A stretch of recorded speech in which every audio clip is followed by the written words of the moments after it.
Did the election open a hole in the wall of Republican opposition to immigration reform? We need to find new ways in order to welcome more people into this country and not be talking necessarily about self-deportation.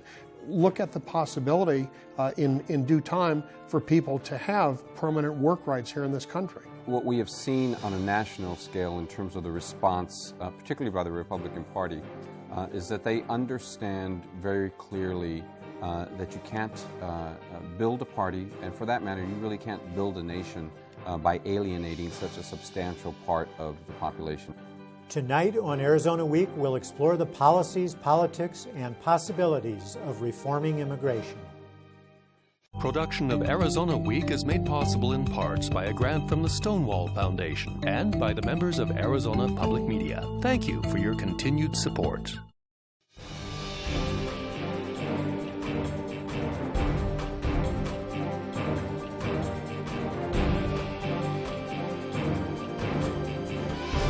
Once again, your moderator, Michael Chiha. Republicans admit they fell short in the presidential election when it came to the Latino vote. Some in the party say one message was clear: Latinos won't support the GOP until it steps up on immigration reform. We'll look at the political dynamics of what that means tonight. First, a review of current immigration law and policy and what the issues are. Lynn Marcus of the University of Arizona College of Law, thanks for being with me. Nice to be here. Immigration policy and law in the United States is very complex, and the idea of immigration reform thus is also complex, but you told me that it breaks down into three basic parts. Would you detail those? Well, when people have been talking for years about trying to get through comprehensive immigration reform, what they're talking about is modifying the system for legal immigration of over, at this point, 1.2 million people a year, about changes to the security and enforcement provisions, and then something to be done about the 11 to 12 million estimated undocumented people in the country. Let's talk about the legal path to immigration to the United States first. What are the issues there? Most people come in through family immigration. There are also employment visas, especially for people with advanced degrees or skills. In the area of family, there are caps. In both these areas, there are caps on the numbers of people coming in, and many say that those caps need to be raised so that families don't have to spend, fathers don't have to spend time apart from their children and husbands from their wives as they do now. And those caps are set in place by various laws that have been passed over the years, changes that have been made.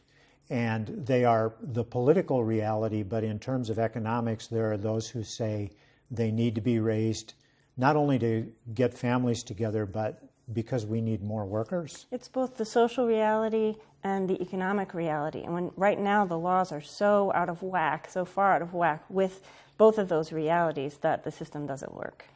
Let's talk about the enforcement provision and the security provisions in the law now.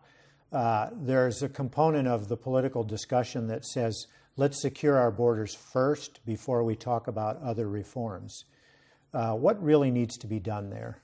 I mean, billions of dollars have already been spent trying to secure the border, and I don't know that it's ever going to be secure enough to satisfy some people. So that when people say, secure the border first, to a lot of people, myself included, that's code for let's not do immigration reform. The only way to reform the system is to work on all of these aspects at the same time. And that's what we're expecting will happen with the impetus now from the election. That's what needs to happen. We've been here before. Now, the third aspect that you mentioned is what to do about 11 million to 12 million estimated people in the country now illegally. What are the issues there?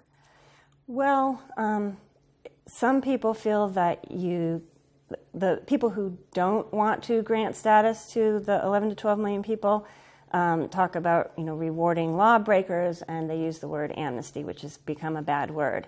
People who advocate bringing these people out of the shadows and having them registered and knowing who they are and allowing them to participate in society say that call that a path to legalization. And so there are a number of steps that can be set up that people have to pass. Of course, they have to show that they haven't committed crimes that would bar them, but they may have to pass civics tests or tests to show that they can speak English. Or there are various numbers of steps that they may have to take. Some people say these people need to leave the country and go to the back of the line. Well, that's not realistic. Something like that was tried in 1996, and it didn't work. Now, a portion of the people here illegally are what some refer to as the dreamers. People who came here as children illegally were brought here by their parents illegally, and they've stayed. They've gone to school. Some of them have served in the military. They now have a new status temporarily with President Obama issuing an executive order allowing them temporary legality. What are the issues there for them? Well, it's been close to passage, the DREAM Act, for a number of years. But the DREAM Act in its true form would allow these young people to obtain status, either by completing college or going into the military or something like that. But all President Obama has done with his administration is to halt the deportations of these people, so and in 2-year increments.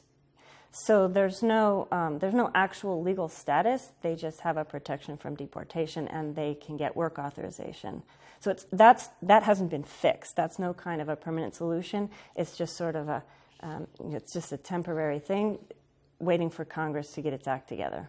And that, from your perspective, would be an important component of comprehensive immigration